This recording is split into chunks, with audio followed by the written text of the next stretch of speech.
هذه طبختنا بالبيت دايم، رز ودجاج، بس سويناه اليوم قدر الضغط بوقت سريع. شوفوا ما شاء الله تبارك الله. عليكم هلا وسهلا، حياكم الله، وش اخباركم؟ عساكم بخير.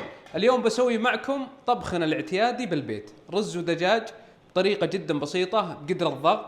الطبخة سريعة جدا، لذيذة ومعتمدة بكل المقادير. تابعوا معنا التفاصيل، حياكم الله. بسم الله، نبدأ الطبخة.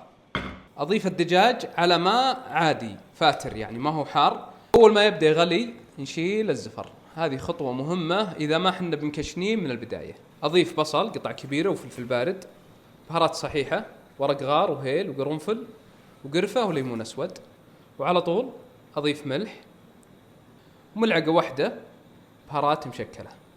بقدر الضغط بطبخ الدجاج 12 دقيقة بس. أول ما يضغط ويتس البلف بحسب 12 دقيقة. رز بسمتي بشاور مغسول زين ومنقوع، تقريبا ياخذ نص ساعة نقع. بعد 12 دقيقة نفتح القدر. بسم الله بسم الله. شوف الدجاج معكم، شوف 12 دقيقة شلون مستوي الدجاج ومتقطع. ترى طبخت الدجاج بس 12 دقيقة.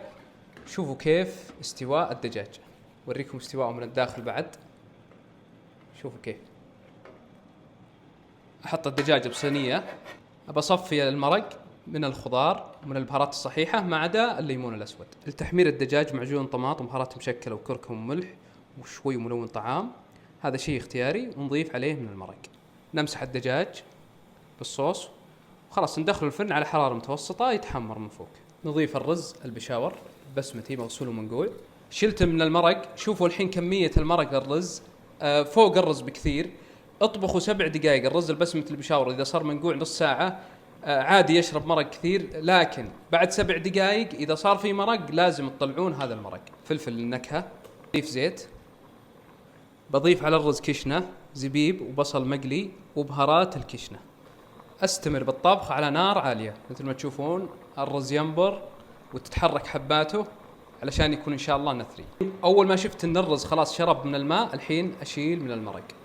بضيف الخضار وهو تو ما شرب كل الماء، الكوسة والقرع راح تطبخ على البخار من فوق.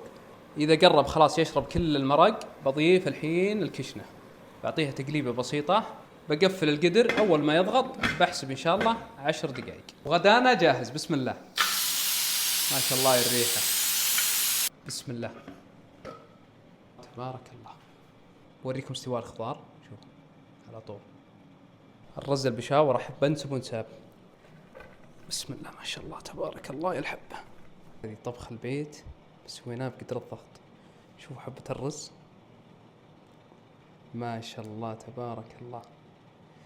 هذا الرز بشاور شارب مرق لين قلبس. بسم الله. شوفوا الرز البشاور إذا صار شارب زين واخذ مرق ومنقوع، شيء صراحة ما يوصف، يصير لين أكله بالفم يعني رهيب. شوف حبة الرز شلون ما شاء الله.